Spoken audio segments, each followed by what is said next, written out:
Hi, very good afternoon. Assalamualaikum. Selamat petang in my own language in Malaysia.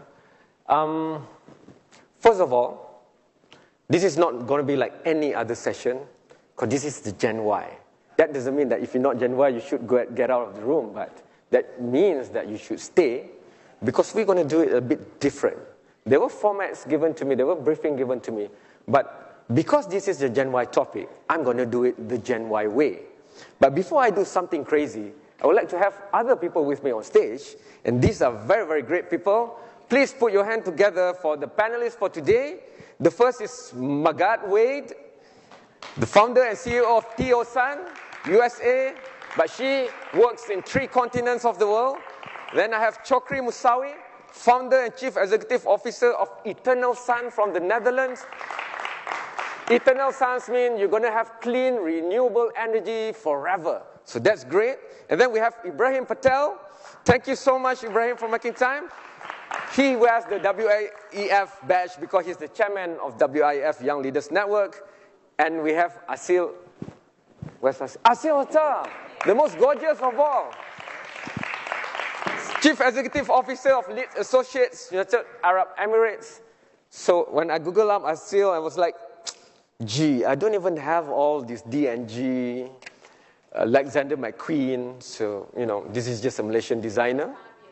But Asil was responsible to bring all the big brands and the fashion brands into the Middle East. We're going to talk about that, because what we're going to talk about today is the younger generation, the Gen Y, as they're known, Generation Y, or the millennials.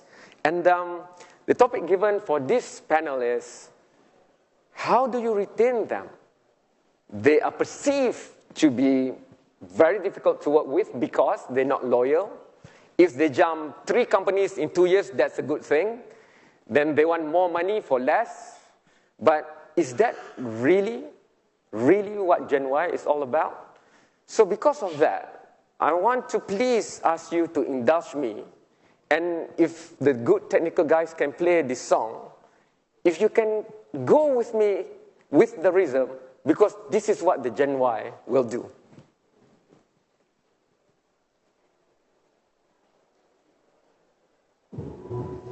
Can you do this?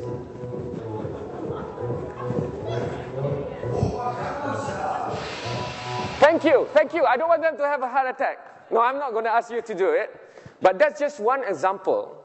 In my country, a Gen Y just stood up in a board meeting, and he just did the Gangnam.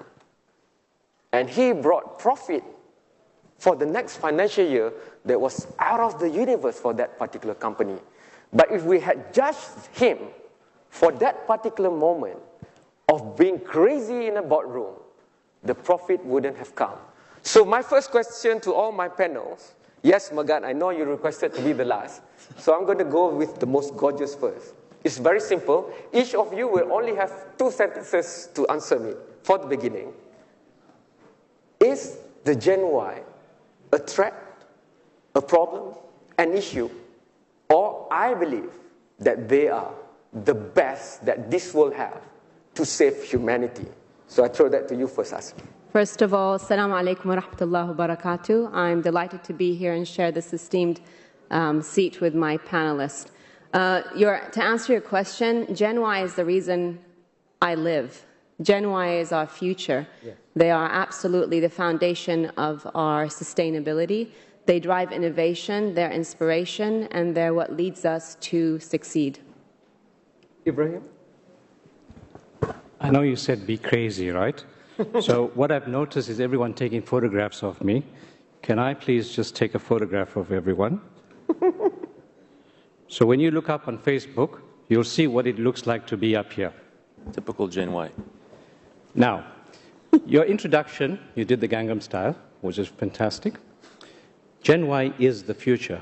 And to me, if a company does not understand that they have to change to adapt to Gen Y's idiosyncrasies, those companies are going to be out of business very soon. Yep. Because Gen Y is not looking for a home, they're looking for a transition point. And you have to be the attractive transition point that becomes the home. The difference between Gen Y and Gen X was Gen X looked for a home and remained at home. Gen Y is looking for a transition point to make their home. That's the difference that companies have to understand. Okay, and Gen Y is also called the green generation. No one better to give the two sentences that I asked for than you, Chokri. Well, Bismillah ar-Rahman ar-Rahim. First of all, Gen Y is absolutely less materialistic than the previous generations before. And they want to do more something that is truly social redeeming. And you are pointing me because in the world you have so many challenges on, for example, renewable energy, which is my topic. So more and more young people, they are intend to do something about this problem, for example. So they are mutually engaged to do something, for example, to make the world a better place in terms of energy efficiency. And you would not definitely, you have started up your own company, and it's about clean renewable energy, and you would not, if you had even the money given to you, start a defense technology company, because you don't believe in it. Exactly. Right? Exactly. I'll talk about him and wanting to be Superman and wanting to do two things, but that's for later. You have to stay here, because I have a great rival on the main arena hall. But if you stay here, you're going to learn precious things. Because, last but not least, how do I introduce you? You're just amazing. So I'm just going to go straight to the question. We already have a debate on the bus coming here. So, Bhagat, please tell us within 2 or 3 sentences your perception of Gen Y. Well, because I'm one of them, and I'm actually sitting on the cusp of Gen Y and millennials, you know, I like to poke people. I can be very unpolitically correct, so please don't be mad at me for that. That's just who I am, but also being a Gen Y, we assume who we are. You know, I look at this room, and we don't have too many people in here it's not full room. And compare that with most places where I speak at. You know, I was just in Morocco. Whether it's in Morocco, obviously anywhere in America, you speak and you're speaking on the terms, it's on the Gen Y and the millennials. It doesn't matter how big the room is, you have to bring in more seats, and still there are people who are standing in the back and others sitting on the front. Why? Because these people really do get it. They get that this is the future. But here I feel like maybe people think everything is great. Everything is just going to be fine. And that scares me, quite frankly, for a place like that, because this means it's taking a huge delay. A race is going on, and some people are not even at the starting line. So I will start with that. Then what does Gen Y mean? You are totally right. The thing is, most of us, we were born, luckily for us, our parents have had plenty. And so it's the Maslow pyramid. You know, at first you care about putting a roof over your head, food in your belly, and then as you get more and more, you care about more and more things, all the way at some point to the environment that surrounds you. Well, a lot of us are at that level right now, where we're just like, you know what, we care about bigger issues. And so the best way that I have to describe a Gen Y is someone who believes in the stakeholder model rather than the shareholder model. That shareholder model is old model, done, passé. You're never going to get any one of us to come work for you or to start a company where all we care about is a shareholder and profit maximization. Not that profit doesn't matter, but I do believe that the purpose of business is the greater good, and that's what Gen Y believe in. Okay. So we can talk later about stakeholder model. So the question is how to retain. But I have an issue with that. If you say how to retain, then the problem and the onus is actually on the Gen Y.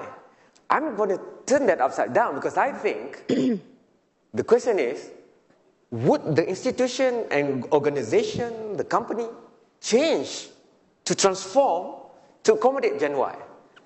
So I'm going to go back to you because you went out to create this new solar panel that will be great, and your technology is so different and good from others that there's nobody to certify it.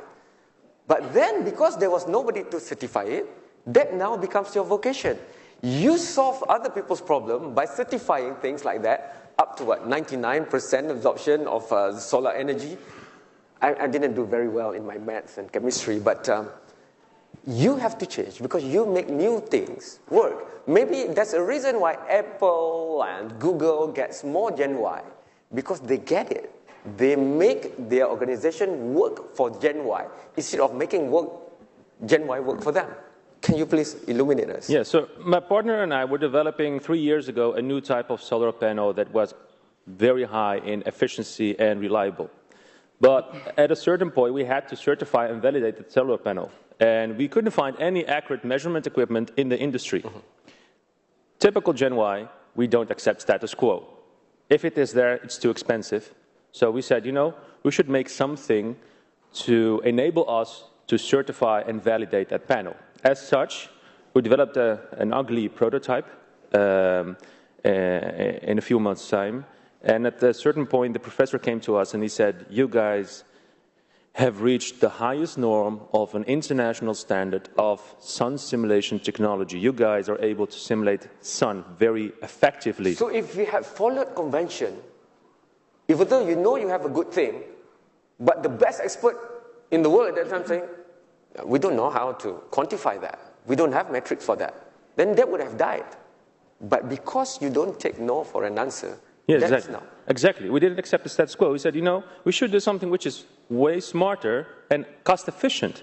And that's actually how our venture started as a byproduct. And at a certain point, research institutions all over the world, from Asia, from America, from Europe, they said, we need this system. So do you that was the agree launch. that the question is not whether you can retain Gen Y, but can you be the place that Gen Y wants to work in?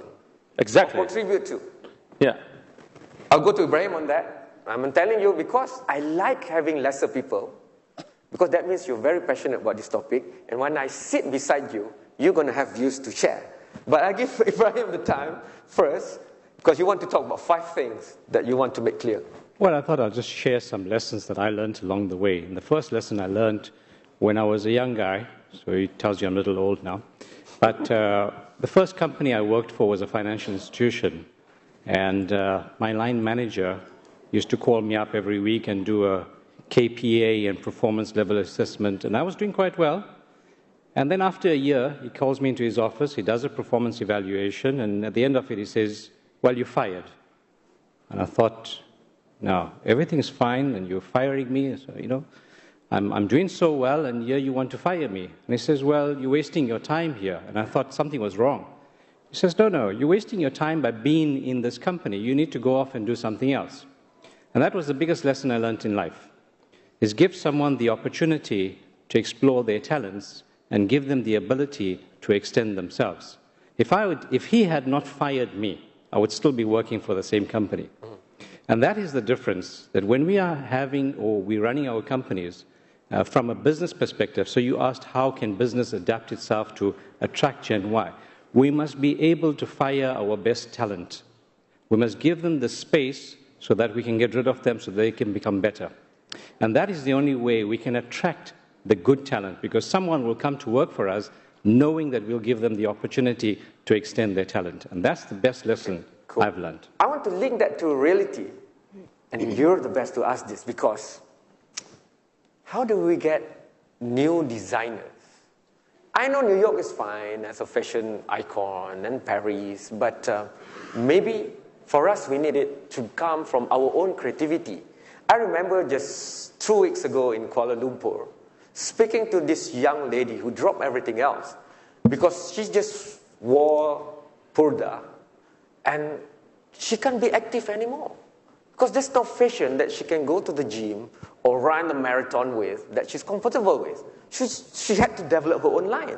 So talent development, new business opportunities means that you just have to accept the transformation.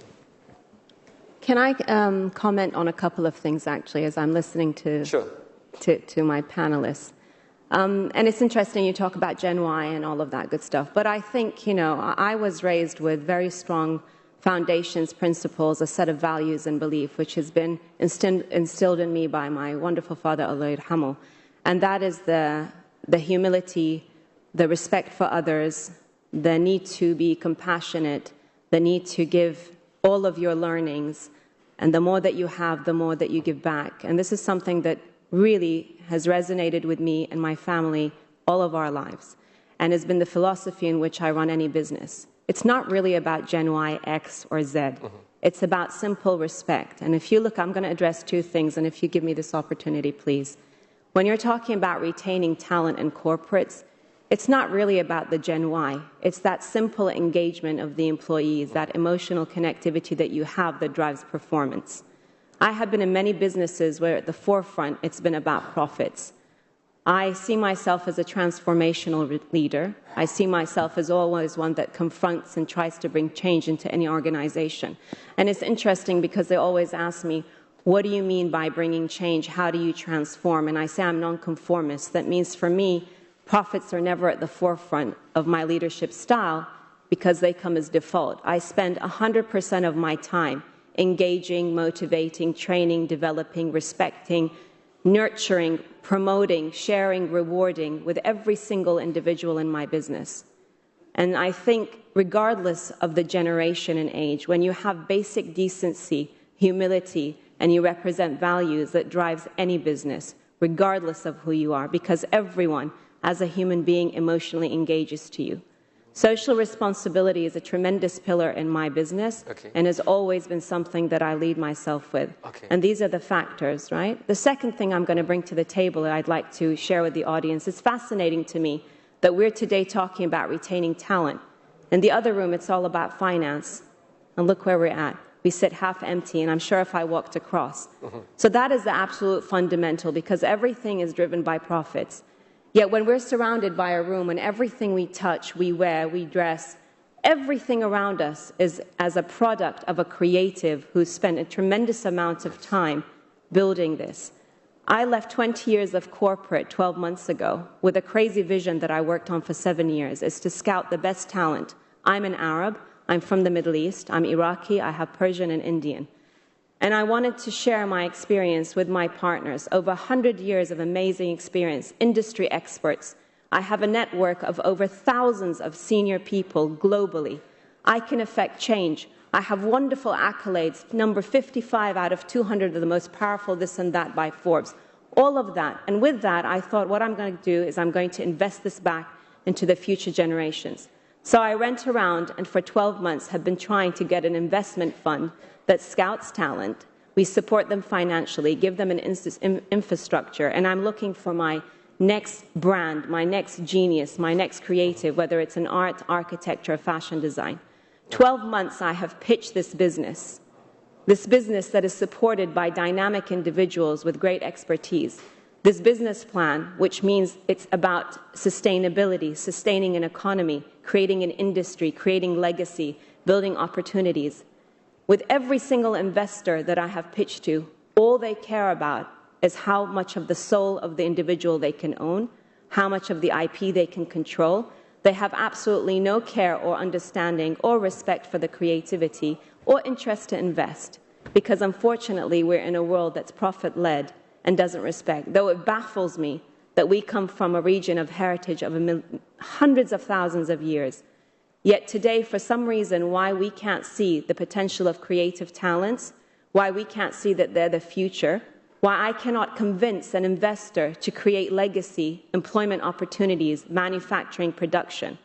If you look at the greatest examples today, and I'll reference my own profession, unfortunately, my question to you is not about retaining talent in a corporate. My question to you is, how do you retain talent in a country?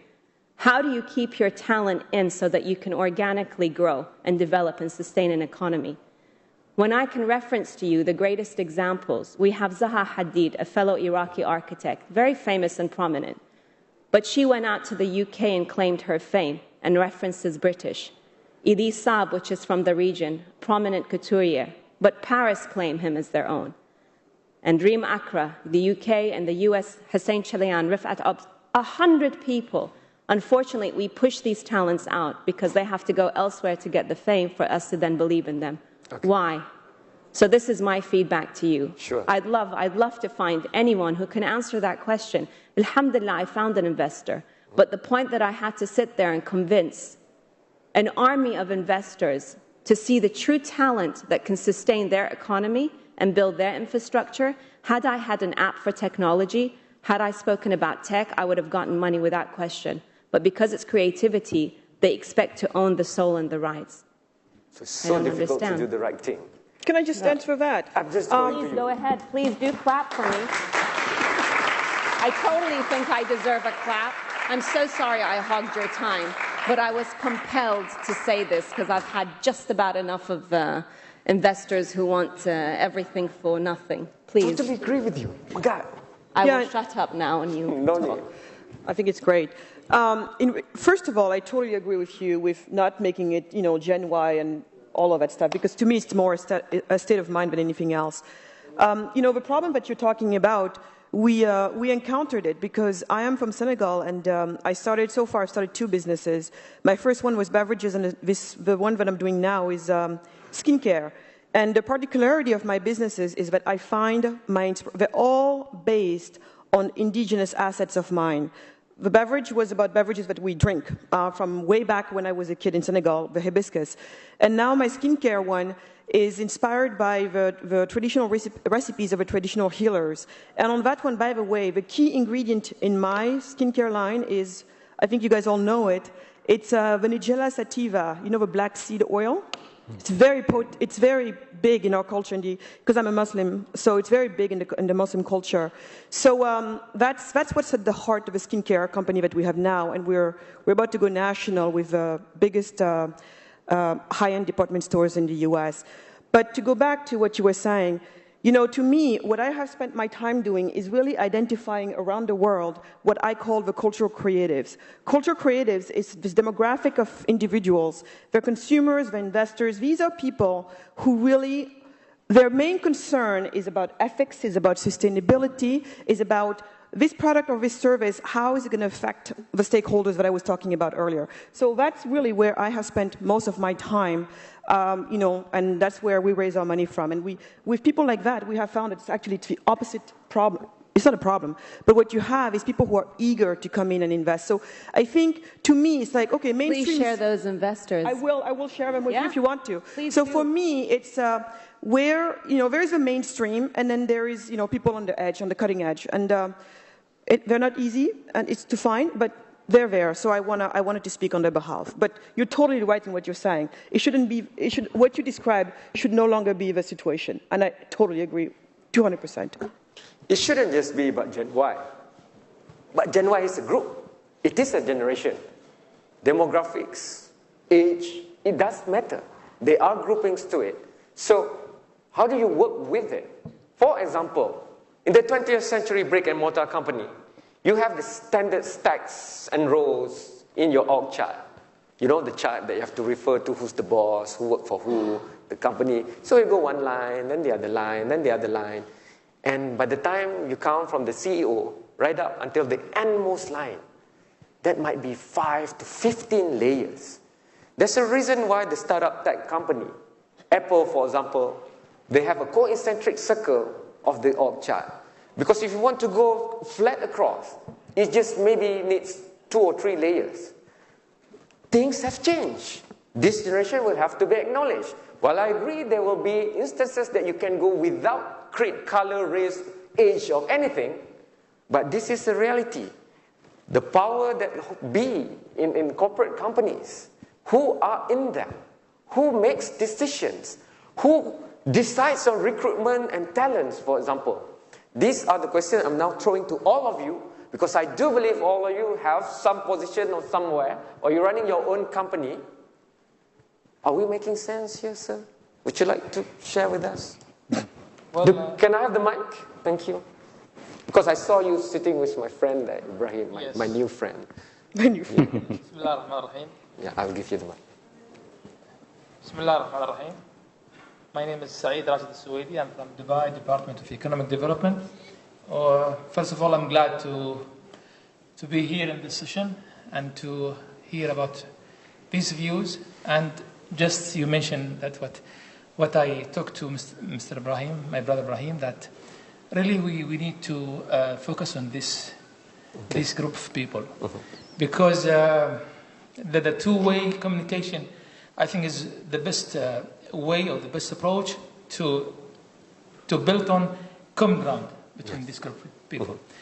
As soon as we build a common ground, or this common ground, we can go through the next step, and so on. So we need to listen. We need to hear. We need to, let us say, give the impression that we are with them. We are learning from them. If there are any, let us say, mistake, or let us say something happened from them, we should also guide them. Ibrahim said that, mentioned the first, or the first place, or the first, let us say, workplace. I think if this happened, maybe it's an exception in his case, but in the other case should not be the model. Should be, let us say, an environment that can provide, let us say, protection, that make them comfortable. Yes, comfortable. Give feeling that they are in one, let us say, community. May I ask you, how is it in Dubai now? Do you have this issue of talent retention, especially for the younger ones? Yes. How bad is it? Well, I cannot say that it is a general, let us say, just in issue, general. but in generally, I can say that we somehow we built on trust. We built on, let us say, a relationship that can be a model for others. But however, in other cases, it's like in general, we should also let us say, go over it. Thank you so much. Thank you so much. Thank you. I want to go back to Magatte on that, because she lived by this philosophy that mankind is the cure for mankind. You talk about, making them comfortable, doing the truth, being honest, but we expect that from anyone. However, the system ingrained through the years and centuries, whatever, it's not that easy. You might disagree with a professor of economics that has been doing it for 40 years, but you don't just disagree for the disagreeing sake, because you have lived it and you know that there are new ways to do things. Please share with us. I mean, my other mantra is criticize by creating. So look, there's a lot of things that are wrong in the world. We can all sit here and complain all day long about stuff. But again, to me, what my whole thing is identify something that I don't like, and I think it needs to change. But one of the biggest things for me too is just to realize that, unfortunately, some of the things that we stand for are not quite mainstream yet. Okay. And it's just not quite mainstream yet. And we have noticed that some parts of the world are maybe a little bit more ahead of the game than others. And even in those parts of the world that seem to be in general, more ahead of the game than others, even there, you have these ideas that are still pretty much, they're still on the fringe. This is not, I can understand the frustration of some, but to me, I'm very focused on just trying to find a few people in the world that kind of relate to these ideas, with a deep, profound belief in my heart of hearts that these are ideas that, I think all of us, deep down, we crave this. Mm-hmm. We crave living for more sustainability. We crave more humanity. I just do believe it. So for whatever reason, most of us are not there. That's true. But we need to spark those little foyer, I don't know how you say that, those little, islands where people live like that, and then hopefully that's going to start to, to change everything else. I look, for example, the culture creative demographics I was telling you about earlier. Mm-hmm. Well, do you know that these are, for example, people who do not buy Chanel bags or Dior bags? Okay. Do you know what brand they buy? No. And I'm going to give you a brand, and this is a brand that you will see here maybe 5-10 years from now, and it's going to be the it brand. It's, for example, brands like Mayette. Mayette is the new craze all over New York, and Mayette, the reason why they're so beloved is because they push for artists from all around the world, the craftsmanship from all around the world, again, going back to culture. So for me, it's just like mainstream is over there doing whatever it's doing. I'm trying to find the very few people around the world that are really into this, and with them create a new paradigm. It may sound utopian, but that's what I focus on. System? Excuse me? Why is this ecosystem treating them more like they are the fringe and alternative when you believe that they will be the mainstream?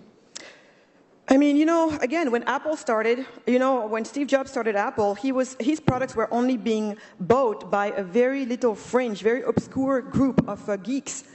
Back then, most people were thinking, who the hell is buying Apple? What the hell is Apple? Well, and then look at what happened. Mm-hmm. This is just the curve of acceptance of new ideas and new paradigms. And at the end of the day, again, we're humans. This is what we do. We have the best thing Earth has ever known, and we're also the worst thing Earth has ever known. So again, criticize by creating, to me, it's first I start by accepting what we have and try to work with people from where they are. So yeah, it's not ideal yet, but Chokri, it's easier to just buy coal, buy the shiploads, dump them into a reactor, and generate electricity, right? But you have to fight the ecosystem to get recognized for what you do, because no one else has come up with it. So is that the way to go? There must be this clash between the old system and the new before the new wins and become the new trend. Yeah, that's funny that you say that, because we are now living in a world with big challenges, whether it's healthcare reforms, water scarcity, energy resources, food management, or even waste management. The Generation Y is living the fear of the danger of those developments. That's one thing. And the second thing is that drives the Generation Y is the need, the intrinsic need to have impact. Okay. And this in combination with the impatience that Generation Y has. So they say, you know, I'm not going to wait until I will become a CEO of a large incumbent and then change. I might be reframed by that time. So I will start now where I have my independency and do it by myself. That's what we did as well. You see now in the world large incumbents, whether they are energy companies, healthcare, insurance companies, their business model from a capitalistic point of view. Sure, go ahead. Just money. Yeah. It's shattering. I know you're looking at her, but go ahead. It's absolutely shattering. I don't know why I was looking at you. I said I don't believe in shareholder model. No, that's exactly. So I agree with you with your previous point. So it is shattering, even from a capitalistic point of view. Yes. New business models are coming and they are changing. And who are the drivers behind that? The Generation Y, the 30s, 35s, 25s, people in that age changing everything. Large telecom companies, they are losing it from social media platforms. So isn't there a middle way? For example, if a company cannot really fit this new generation, instead of just letting them go, make a new agreement. Why don't you guys form up your own company? That happens to me. I mean, I share actually the same history as Ibrahim. I was working at a large financial institution when I was a student in the Netherlands, in The Hague. And my manager came to me and he said, Chokri, you are absolutely unemployable. He said, you're so stubborn, you're unemployable. But that's a good thing. That's what he said. That's good. You should start something by yourself. Why? Because he saw my fight within a large conservative financial institution, want to change things, and they didn't work. So he said also to me, you should do something else, really. Ibrahim, why can't we have intrapreneurs inside organizations that have been around hundreds of years or just 50 years? Why can't the inside entrepreneur be allowed to grow? You have touched my heart. So that sounds weird, but go ahead. But it's something that I'm passionate about. That people and companies run on old models, business models. So we have processes and procedures. I believe the generation that has come along was born with an iPad in one hand and an iPod in the other. Okay. And the primary source of information is Google. So we're living in a time where everyone wants things done better, faster, and simpler. Get rid of all the bureaucracy, get rid of all the procedures. You have protocols, but get rid of all the red tape and make it easier. The only way that you can generate, and I like that fact about entrepreneurs, because you're creating an entrepreneur within an organization. And it's something that I'm working on with government, that you should have entrepreneurs in government. That means that the Director General of the department or the head of the department must be given the opportunity to be entrepreneurial in his outlook. That's the only way you can bring about deliverables. So get rid of all those procedures, make it easier. And there's one phrase that I put in my company, is that get rid of the the red tape, and roll out the red carpet. That's the only way. Get rid of all the red tape. That's what you're saying. Sorry? Throw out the SOPs. Yes. Standard operation procedures. Yeah. Write new ones. With hindsight, I said, could you have done what you're doing now and not wait and go around trying to find somebody, venture capitalist or whoever they are, for 1 year? Couldn't you have done that in the organization that you were in and leading? Because why build another one when you can improve the ones that you already have? That entrepreneur from within. Why does it have to be zero-sum game? If I have a great new idea that I believe in, I have to go out. Why can't I stay inside? Every company that I've heard of in this particular forum says that they want to look at innovation. They want to bring new value. But how could you get new value if you don't cultivate that entrepreneur? Yeah, sure. I mean, I actually did bring change. Every business I bring to brings change. But unfortunately, when you're in a corporate environment, it's always very challenging because it is a corporate environment. So the previous role that I had was wonderful. I had total autonomy. I brought change. I empowered my teams. I instilled social responsibility. We drove amazing profit. I actually turned around a business. When I walked into that business, our retention was 43%. When I left, it was 98%. Our employee engagement was around 20-something. When I left, it was 98%. I absolutely drove the teams to have total entrepreneurship skills because me as a CEO had that entrepreneurial spirit that we just referenced. However, when you're part of a very big organization, it's like a tank. It's very difficult to steer. And for me, I am an entrepreneur at my heart.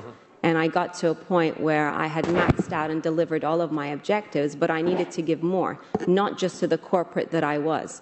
My vision was to create a legacy for the future and to allow and empower all creatives and as many people and touch as many lives as possible, not just the 550 that I employed, which I did touch. For me, it was about, like I said earlier, looking at how does a country sustain and retain its talent? How do we empower a future generation that doesn't rest in the hands of a couple of hundred people? My vision is to create opportunities for thousands of individuals to nurture that talent, to empower it. I cannot do that sitting in a corporate environment. I can only do it when I have the freedom. And as a matter of fact, my dependency was not on the investors. I'm looking for investors who are like-minded. Had I sold out to all the VCs or the individuals, then I would have gotten the money much quicker. But I had such a very strict personality that I was looking for, someone with ethics, an entrepreneurial spirit himself, someone who just got it, someone who understood, which is really shameful because they're few and far between. And like I said earlier, I do not understand why I have to sit and convince people that creativity is the future. They are, sorry to interject, but they are few and far between. Yes. And we've been hearing since yesterday the billions of US dollars and trillions of sukuk and all this stuff. So where are they all going? They should be going there also. Hey, look me up. They should be going there. Can anybody in the crowd help us here? Yes, please. Can I have the mic here? Okay. Can you please introduce yourself, where you come from? You can say your favorite football club also. Don't mind. This is Gen Y. So. Oh, you don't like football? Okay, cool. Is this on? Yeah. So my name is Tavis Stewart. I'm actually a SEAL's husband, so I have a bias. But I can tell you, if you want people to invest in something, it's called property. Okay. Because that's physical, it's structural, it's an asset. They understand it. I've been researching because we've been looking for this type of investment for creative investors. And in Europe, which is a supposedly much more modern society, somebody found a company they want to invest in as a creative company. The only financial model they could find to use was a healthcare model. Okay. Because it didn't exist. there is no financial model for a creative business because they don't understand the process of the creative business. And this is for businesses like fashion that have been around since longer than most other things, and yet that still doesn't fit into the general scope of financial. And that's what the issue is. So if you want to property, yeah, billions and billions of dollars, you'll build all these properties and leave them empty, don't care, it's still an asset. So we do have a lot of money, but they are in the hands of people who don't understand culture and fashion, creativity and content. But we are being told by experts, even Nobel laureates and winners, that this is the day and age in the 21st century of the creative aspects.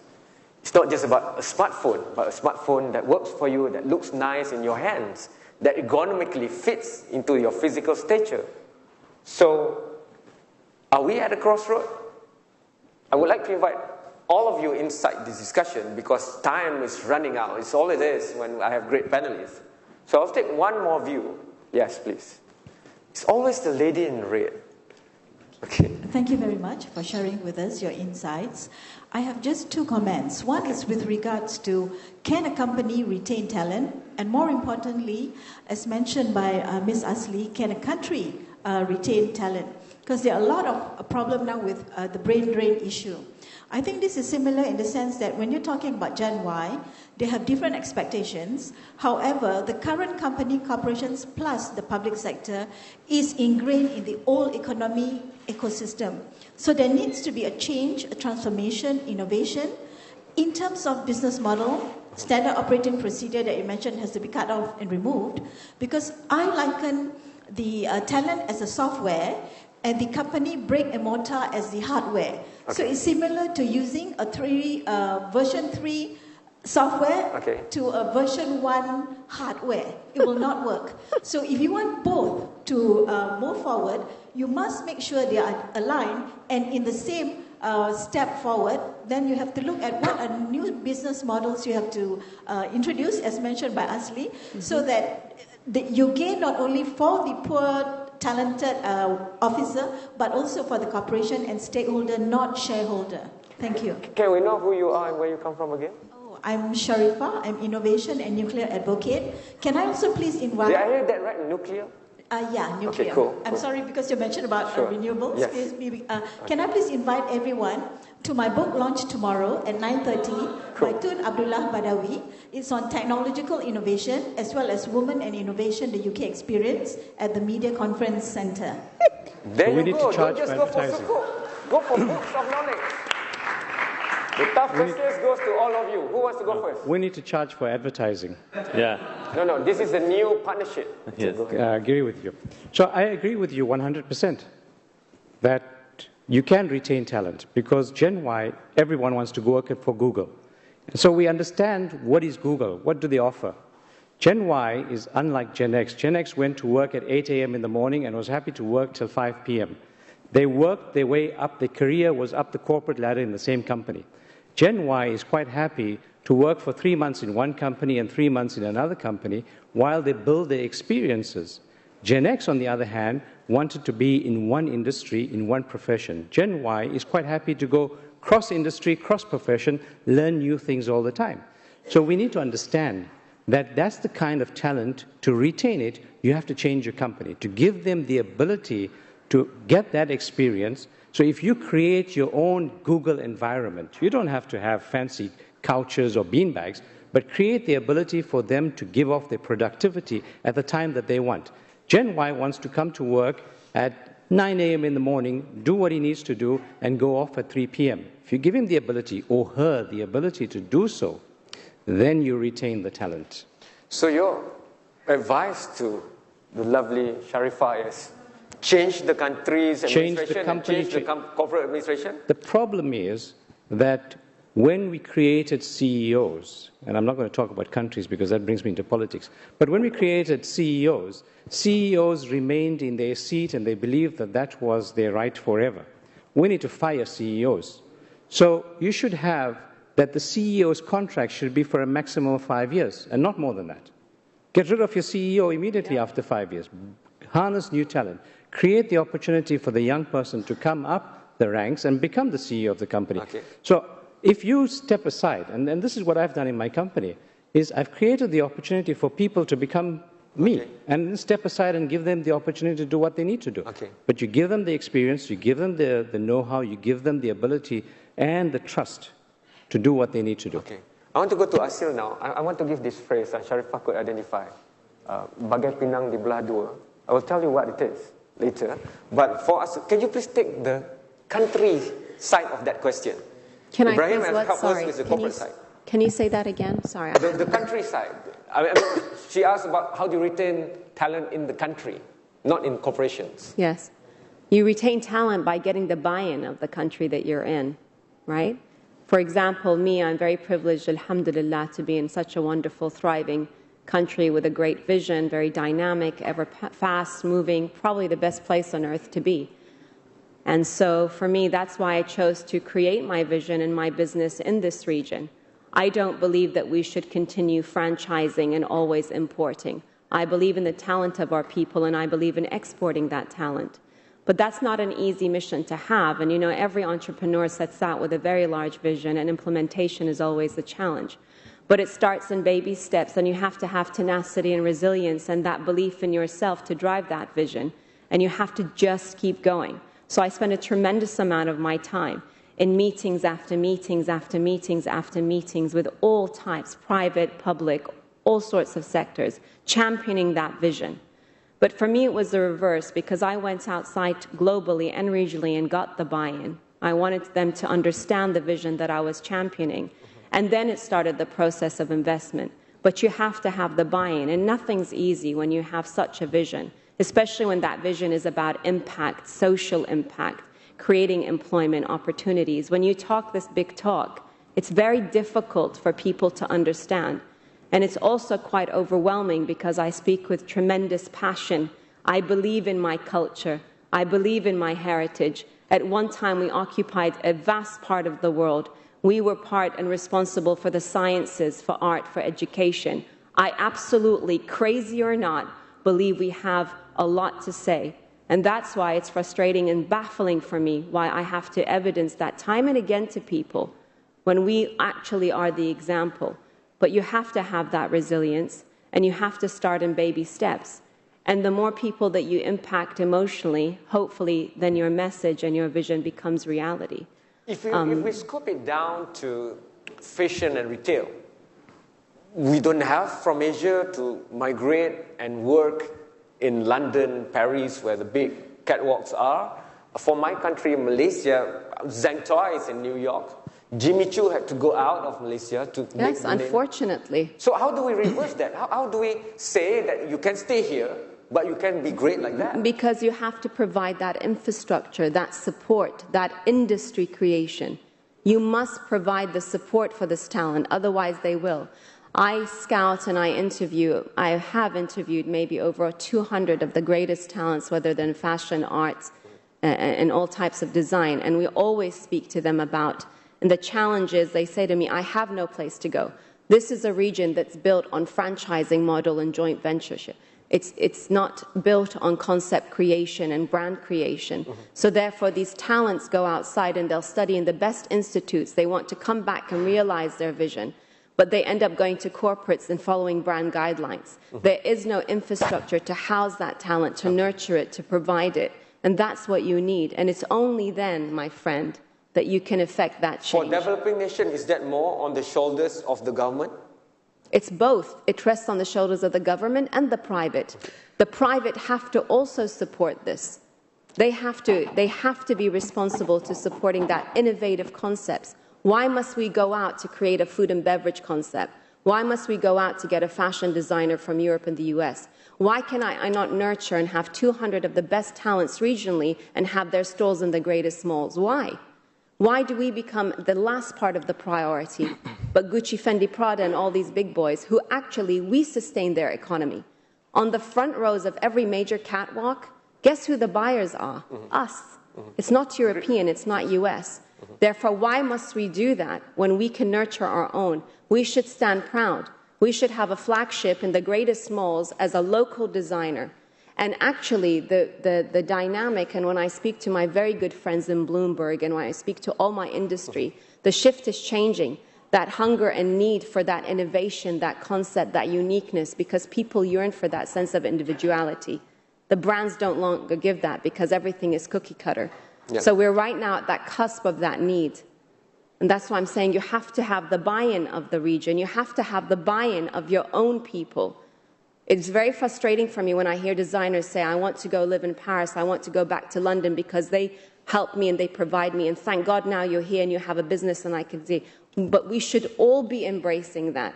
I want to walk in a mall where I see 250 of my own region that are just as powerful. It's just as powerful as the great guys. And to your point, the best of yours went outside. Why? I pay 100 dirhams for anybody in this room can just answer me why. Why do I respect Elie Saab as a Parisian designer, not as a Lebanese? Why? Sure, go ahead, Megan. Okay. So again, I hear everything that you're saying, and it's been my quest all of this time. Anybody who looks up my background will see that all I talk about always is culture. And being from Senegal, being from Africa, I'm really bothered by the fact that Africa really has one of the worst brands out there, quite frankly, on so many levels. And being African, I know it's not the only story. But again, our biggest, and I think we do share this problem, you know, we can sit there all we want and be complaining at people, how come they don't want to buy their own stuff? The truth is, you know, oftentimes people ask me, they're like, why didn't you start your brand in Senegal? Because if I started my brand in Senegal, I would have 0 freaking customers. It's the truth. And why do you think that these malls and here, it's the same thing. We're all busy buying the brands, the luxury brands from France and from Europe and some new brands also from America. At the end of the day, you know, you ask how do we keep people in here? To me, it's going to be a 2-step process because of the very fact that some of us, yes, up here, we don't feel the way we should be feeling. So to me, it's, you know what I tell people? I do reverse colonialism on my own people. Because if I start a brand in my country, they won't want it until the West has validated it. This is the simple truth of what I'm dealing with. So I could sit there, complain. All I want, tell them, you should, we should. No one cares. The malls are full with European brands. They're full with American brands. And things are going to continue until what happens. In my case, that's what I did. I built my brand based on my indigenous background. So my culture is very there. What did I do? I went and I sold it to the Americans. I went to sell it to the elite American. And let me tell you, when I started my company, my friends in Africa all over were laughing at me. They were saying, you, with your elite education that your parents gave you, you have nothing better to do than to start some flower juice beverages? Because where I come from, you go work for a bank, or you go be a lawyer, you go be a doctor, and you make all of this money so that you can go buy your fancy stuff from the West. That's the truth. What I did is start this business, and eventually I laughed all the way to the bank. And now, only now, are people in my country starting to look around about what they too could build. And let me tell you, the goal for me is, by the time I'm done with my second company, that when you look at what 1,000 global brands in the world, I'm talking about consumer brands, that we see one African at least, and that's going to be one of something I built or somebody else has built. Because when you look at those brands, it's very clear who is there. It's the Europeans and it's the Americans, no one else. And that tells you one thing. Whoever is up there and the culture that's respected. Ours are not respected. But if I do my job now, kids who are being born right now from Africa, they're going to be born in a world where you're going to have Tiosan, my skincare company. And they're going to be born with this idea of, oh, that's right, I'm as good as anybody else. And I think that's when you're going to start, the system is going to start to keep our people home, to get them to really respect who they are and what they have. I really don't believe in going and trying to force people. I'm all about freedom. What we have to do is make it cool, and they will come. So some of us have to build these brands. And yes, it is hard because we're starting something, but we have to believe in it. We have to stick with it. And let me tell you, it's going to happen. When I see what's going on all around Africa, from where it started, I am amazed. I'm blown away. And so I am an ultra optimist, but it's because also I'm seeing the results. So again, I don't like this idea of just sitting there and complaining, why not this and why not that, and how come not this and how come not that? Do it, build it. I think it comes down to... I'll go to Chokri now. You know, you have the Dutch advantage, but you have roots on these sides of the world too. So is it easier for you because you had more of the Dutch on that side to help propel you? Or how was that experience? Yeah, well, last year in November, we won the Global Clean Tech Award in Silicon Valley with my company. And the Dutch newspapers were full of Dutch high-tech firm wins Clean Tech Award. The Moroccan newspapers in Morocco, where my roots come from, I'm born and raised in the Netherlands, they said, Moroccan high-tech company wins Clean Tech Award. And when I received the Twitter screenshot about our company and winning the award, you see Moroccan Dutch entrepreneur, Moroccan entrepreneur, Dutch, Moroccan entrepreneur. So in my opinion, it doesn't really matter. The power I possess, fortunately, is because I have a bicultural background, and it's not Dutch Belgium, it's Dutch North Africa. So there's a substantial difference in cultural awareness, what makes you very powerful when you engage with people all over the world. I would like to come back to your question, how to retain young talents in your company. We are a startup. We are now with approximately 30 people, and I am now in the midst of closing a large financing round of multi-million euros. So your du'as are welcome. And I think a few weeks from now on, we have a large press release. My job is to build this company to 100 people. And how to do that? How to get that kind of people that you would like to have. Startup mentality. So we did a kind of a framework based on Jeff Weiner, the CEO of LinkedIn. He said, you know, when I look to people, I see three things. I would like to have people that get stuff done. I would like to have intelligent people, not IQ, but also EQ. And I would like to have people that likes to have fun. Period. Where you come from, does it matter? No. Degrees, does it matter? No. It's based on meritocracy and character. So that's my HR now doing. Find the guys and the girls who likes to have fun, have a good character, and get stuff done. And it doesn't matter whether they start at 9 a.m. or at 9 p.m. Really, it doesn't matter. You can work at us 24 hours if you want to. Everything is there. But that's the main thing. So that's culture, creating a kind of a culture. And what we also do, we have a pet. And we have a small sheep. Few people would like to have a dog. I said, no, we will not do that. I would like to have a sheep. So they had a cat, sheep, and a dog. So we have a small sheep there. And it's not a trick. It's not a trick.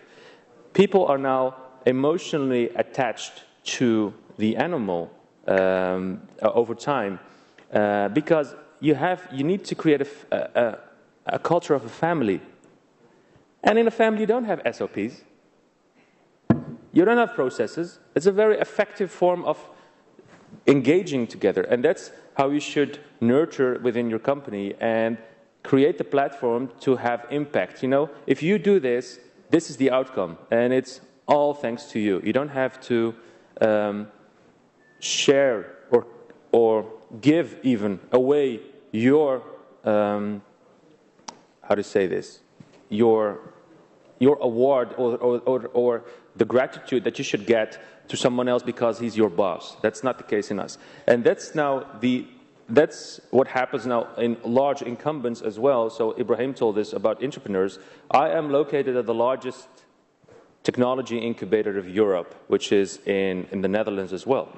And what you see now, large incumbents, large companies, even the largest Saudi oil company came to us and they want to learn and they want to set up an entrepreneurship infrastructure within their companies by putting 10, 20 people within an incubator with startups and letting them loose. You know, what happens, we will see that afterwards. So no strict processes, no strict KPIs, and lots of new things happen, lots of fresh ideas about business or business models occur.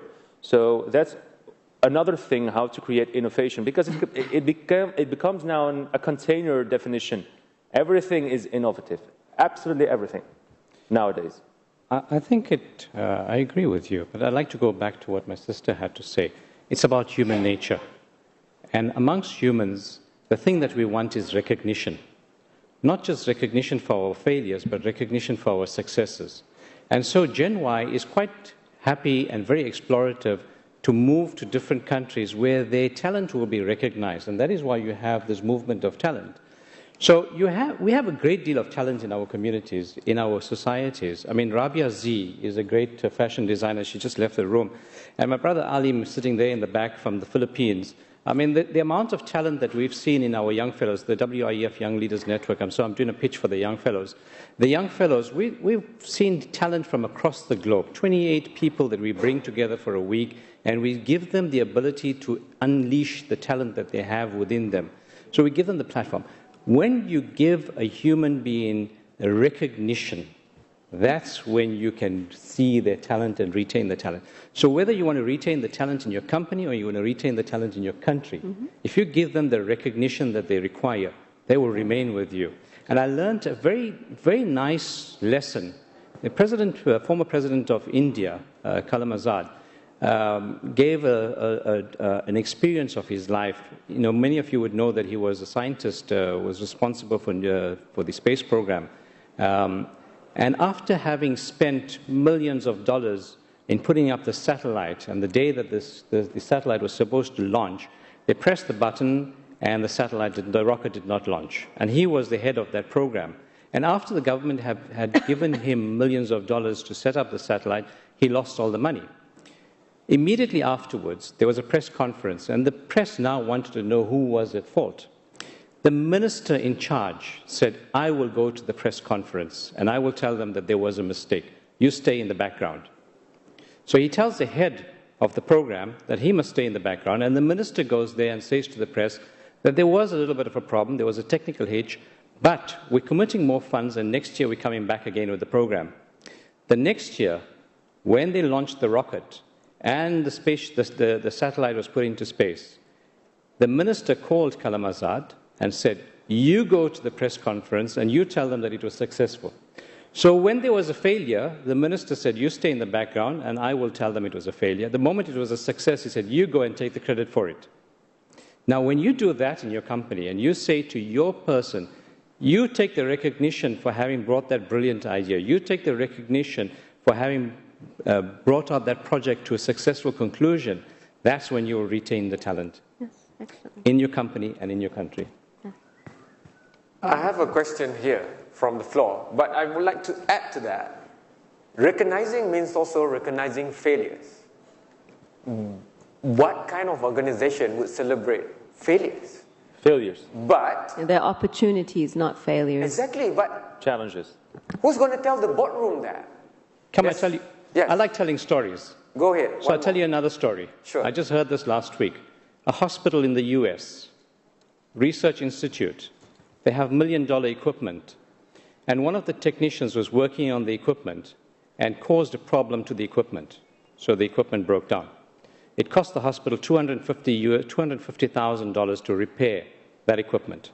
The next morning, the CEO of the hospital calls the technician in and has a discussion with him. The technician was afraid of going to that meeting because he knew he cost the hospital $250,000, which is not small change. And his job was at stake. The CEO calls him in and says, what happened? So he gives an explanation and he says, well, go back to your job. So the technician turns around to the CEO and says, I thought you were going to fire me because I just cost you $250,000. So the CEO turns around and says, I've just paid $250,000 to teach you a lesson. Do you think I'm going to let you go? Your question. He turned it into an experience rather than an incident. We hope that's more mainstream than alternative, but we do have to pray for it. So, question.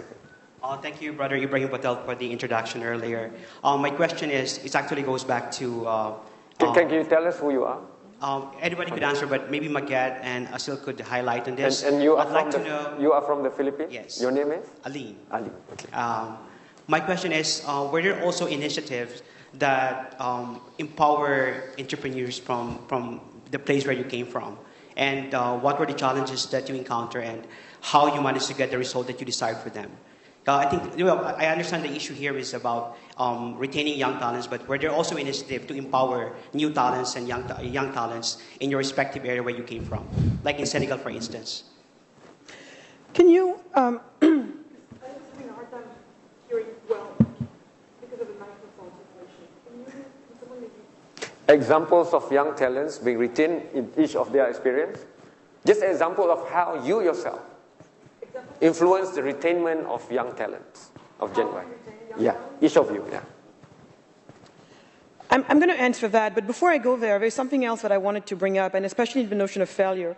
Because that story you talked about, where was it? In the US, right? Yeah. Yeah, see, that's the thing. It's the US. This culture of respecting failure. And there is such a thing. Some people call it failure. People like me, we like to call it an experiment, and we do experiments all the time. Some of them are very costly, yes. But this is something that I'm going to come back to your question, but this is something that I feel like we should not forget. And especially when you're talking about that tolerance for failure, some people call it experience, some people call it opportunity, whatever you want to call it. I'm going to call it failure. But I feel like most of us are evolving in cultures where it's not very tolerated. And it starts all the way even, look at the bankruptcy laws. I mean, I'm not going to go into details about the bankruptcy laws of this country, and most other countries, as a matter of fact, right? I start a business, I make tons of mistakes, things happen, things don't happen, I start another one, people are there cheering me up to go again. Actually, they respect me now because I have my war marks. So here, the way I think some of our countries should do this, and we're going to start in Senegal, 10% of the profits of my company go towards the creation of innovative schools, and that's the very word, the schools, where basically our students, our young students from very early on are going to be taught a completely different mentality. And it's also that the culture does not support top entrepreneurship. We don't want people who are taking risk. We don't want people who are, just even following the individual passions. So education has to be part of this. And I'm not just looking up to the government to change education. I think all of us can maybe, why not also get into private, look at schools as an entrepreneurial journey. So that's one thing. How do we retain talent, young talent? I mean, everybody said it here, but to me, at the end of the day, the way we have been able to really attract talent, and I speak all over the world, and everywhere I go, I kid you not, I get afterwards requests for people wanting to work for us.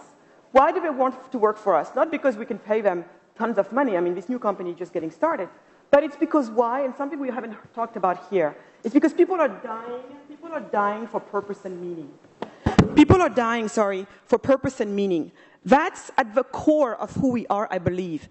And I think people need to feel like they're part of something bigger than themselves. And that's what I have to sell to the market in terms of when I fight for talent, that's what I fight for. I fight for people who believe that Africa should be at the forefront. I fight for people who believe that African cultures are, like the indigenous cultures are some of the best out there. I fight for people who believe in all the jobs we're going to be creating back home. I fight for people who believe or are excited about these innovative schools we're building back home. That's at least how we have been able to attract and keep talent, because they come work with us and they feel like they're part of a journey and they're part of leaving a legacy behind. So for us, that has been one of the best things. And you see, I didn't talk to you here about any numbers or anything like that. It's just people wanting to be part of something great and living a life of purpose and meaning. So that's what we focus on, and that's what I sell, not only actually to talent, but also to my buyers and to everybody involved. Because at the end of the day, I think we're bundles, and we're so hungry. We're hungry for living lives like that. And I feel sorry for people who live a life of no meaning and no purpose, because at the end of the day, what do you leave behind? I know you've explained the sheep and no SOPs. People want to have fun. But practically, how do you do that? Because it's like a blank piece of paper and somebody comes in. So if it's not written, then it must be the human-to-human communication that it takes. So let me give you an example. So you can control things like this. Yeah? This is my business card holder. But you can also control things like this. Open, but also still in control. That's what you should do also with your people. You just blew it up. I did. Somebody just wanted, okay. So, 5 minutes? And for example... 10 minutes, okay. 10 minutes over there, okay. Yeah. So, that's what you also do with your people. There is a saying that goes on the internet where an HR person talks to the boss, and they said, and they were discussing how to train people on a personal and on a professional level. And it was about money, and it costs a lot of money. And the HR person said, but what if they took all these trainings at our company and they will leave? And the boss said, but what if they don't follow any training and they will stay? Then we have a problem. So it is also, when you need to have, when you want to have a team that is confident, that shares trust and faith in the purpose that you do, and we have a vision. We said we will change the status quo of solar panels in the entire world. So if you line up the team, then you really must, how do you say this, conduct the values that you have within your team. Otherwise, it's fake, and people will see that immediately. So that's the way how we treat our people. And yes, we make mistakes. There's also another saying that says, it doesn't matter if you make 100 mistakes, if you fail 100 times. You only have to succeed once. It doesn't matter. So, and that's also with hiring people, for example. We have people from China, from India, from so many places in the world. And yes, we do make mistakes. We see a misfit. And yeah, we gave them the opportunity to pursue another career. That doesn't matter. As long as you have a kind of a vision that you share within your team, we will be the norm in the solar industry regarding solar panel quality. Do we share this? Yes, we do. Okay. Let's do this together. And then I don't even have to hire people. People will hire others within their team itself. So even the lowest in your company wouldn't say, gee, I don't know, ask the CEO. So they will take accountability because they believe in the cause. Ibrahim, you want to add to the question from? Well, I just want to add on the discussion that we're living in a time where advances in technology are at a far quicker pace than ever before. Mm-hmm. So I have a question to every one of you. How many of you use a fax machine? How many of you have heard of a fax machine? The last time I used a fax machine was 5 years ago. Technology has changed. Now, the problem is that managers, CEOs haven't changed at the same pace of technology. Okay. The careers that people are entering today were not even invented 5 years ago. The path that the young people are going to take tomorrow, the careers that they're going to enter tomorrow, or the professions that they're going to enter tomorrow haven't even been invented today as yet. So if we understand that business is evolving at a faster pace than ever before in history, then you would understand that you have to make sure that your business is able to keep pace with that change as well, in order to retain the talent. Once you do that, then you've cleared everything out. So then you can... It's a new partnership. It's a new partnership. Okay, I'll give you a practical issue. I don't want to work 8 to 5 or 9 to 6, because that doesn't mean that's the only time in the day that I'm the most productive. Of course. So this ROWE, result-oriented work environment, matters to me because I might go off at 1 o'clock, but I will work from Starbucks or wherever I am, and I'll deliver you more than what you asked me for. I'm the most productive at 4 a.m. in the morning. That's my time of doing work. I'm not. How many companies are using ROWE? But that's what's happening today with Gen Y. Gen Y wants the ability to stay at home and do work, to sit in their car. We have the technology. I run my business out of this. Every one of you runs everything out of this here. So we should have the ability. In today's technology world, the boardroom is no longer a physical environment. The boardroom is in your pocket. The factory floor is in your pocket. Your accountant is in your pocket. But the board of directors are not Gen Y, except for a few. So that is my point that I'm making. There's going to be natural selection. At the end of it, I mean, look, again, at the end of the day, there's going to be natural selection. You guys are sitting here, I'm hearing everybody saying, we're not using the facts anymore. No one is going to force you to use the facts. So for those people who want to insist on having you fax them documents, guess what? Little by little, you're going to stay away from them. So at some point, it's you join the pack or you die. It's that simple. Exactly. Actually, I'm looking forward to seeing all of these dinosaur companies and people who are running them be on the side and leave us, the rest of us, to live productive lives and creative lives. I would like to comment also what you said before. We had also issues with finding a good venture capital firm or a combination of venture capital firms that want to invest in us. And it took us also a substantial amount of time, despite the fact that we have a solid product. I'm not looking for a VC, though. Yeah, okay, but we did before. Yeah, you were saying you were raising as well, right? Yes. Yeah, exactly. So but that's not my profile of the investor. So we did, and it took a substantial amount of effort to find a good company. And they said, so we are now closing, but they said, the reason why we do this is you have a nice product, you have an innovative idea, but we see so many problems coming to you. We see so many challenges. But the reason why we do this is because of the team. And that's what we were looking for, someone who values the team spirit higher than hardcore valuations. Can I ask you real quick, where were you looking mainly? Where were you looking for investors mainly at first? European. That's what I thought. Mm-hmm. So that's a problem, guys. Again, this is a... I received requests from Middle East money, and I said no. Okay, and I understand that. But what I'm trying to say is, again, to me, I don't want to be confined by any region or by any country. The world is my oyster. There are people of all kinds all over the world. And guess what? You know, my first company, I raised $32.5 million in less than 5 years. Each time I went to raise money, I got oversubscribed. Because why? And I went to look in very particular places. And we had people who, they saw me coming, they're like, what, beverages? I knew right away, this is not the right type of people. So it's like, when you were talking to me, that's why in my mind, I'm like, I'm sure he's going to tell me he's been looking in Europe. I am not going to say that I know the answer for sure, but I have a feeling that somehow, if you were looking in the US, maybe you would have found them faster. And anyway, so I'm just going to stop there. Yeah, you work free. Continue. I have 2 minutes left.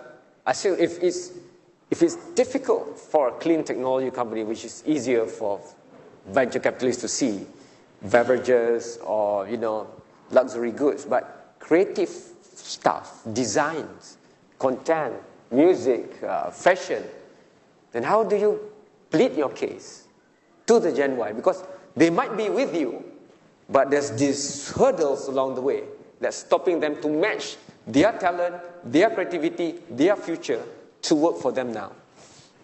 Can you just say the last bit again? Sorry, what is your question? We know that we have talented Gen Y. Yes. So how do we unleash this? By supporting them, by providing them the infrastructure they need. I sound like an old record player. Because they need that support. Creatives should create, and they should have commercial support. Or would you say that just become entrepreneurs, forget about working with others? No, not at all. We champion the fact that they should do internships. Again, that's unfortunately not something they can do in this region. But they need to gain their experience through interning for what they inspire, what they inspire by. I'm going to sell the last 1 minute and 30 seconds for whoever asks the question. Yes, go. You're the last one. Okay, you can add, but you have to buy me coffee, okay? Only coffee? Hello, everyone. Only coffee. Yes. Yeah, like most of you guys. Your name first, please, sir. I'll introduce myself. My name is Mohammed. Like most of you guys, I'm an entrepreneur. From an entrepreneur onto a leadership ladder, that's whereabouts I am. I studied for 7 years. I studied medicine. Okay. I qualified as a doctor.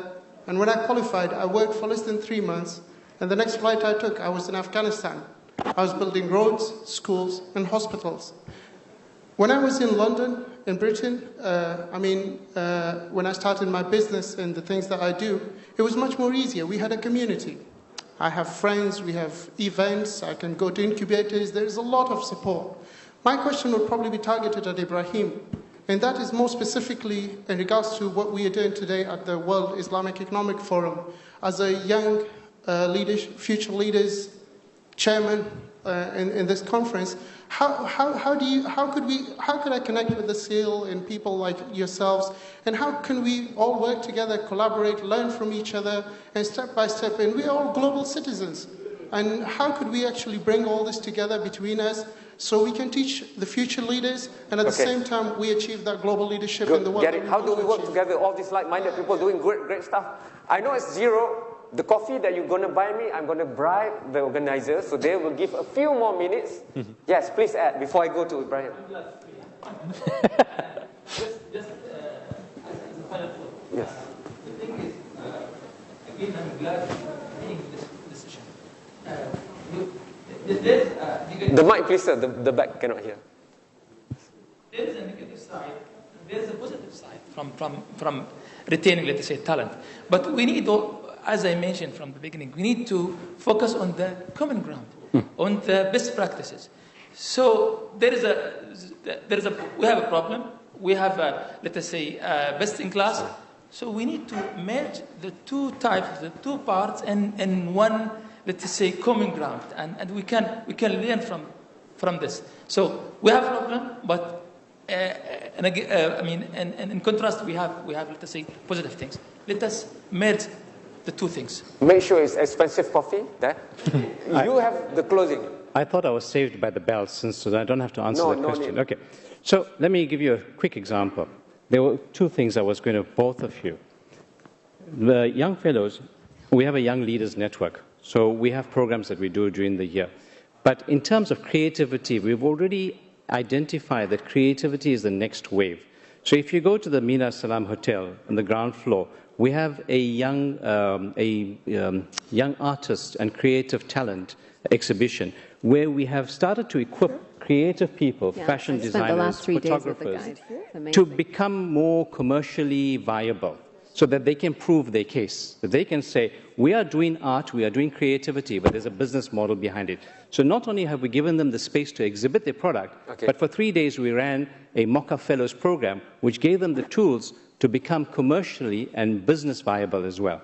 So it's things like that we are doing. So already we've identified that the creative arts is the next wave, and we have to create and give them a platform to do so, but give them the tools to become more business viable. And they can even fish straight, just stop the guy who's having the sole power over the 300 million Sukuk fund to listen to the idea. And this is the power of being at this network. So whoever you want to talk to, when you say, how can you connect up with people, WIEF gives you the platform to connect up with the top CEO or the young entrepreneur. Both of you are walking together on the same floor.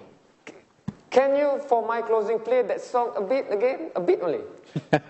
As long as you're going to dance. Because I want you to remember this song. Oh my God. You see, they cannot find my song. I'm going to cry. You're going to have to do the dance. But failure is okay. Okay, thank you. You know, it's not that I want you to do this or that. But Gangnam is a upmarket, upscale area in Korea. The song is a social critic song, making fun of all these obsessions with foreign, affluent and stuff.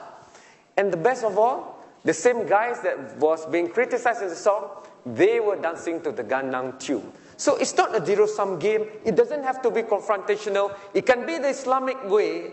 And this is the platform for it to be discussed. I thank all of you for listening to us for the last few. Please give a big round of applause for all my panelists. And hopefully we'll see you next year in Kuala Lumpur. Goodbye.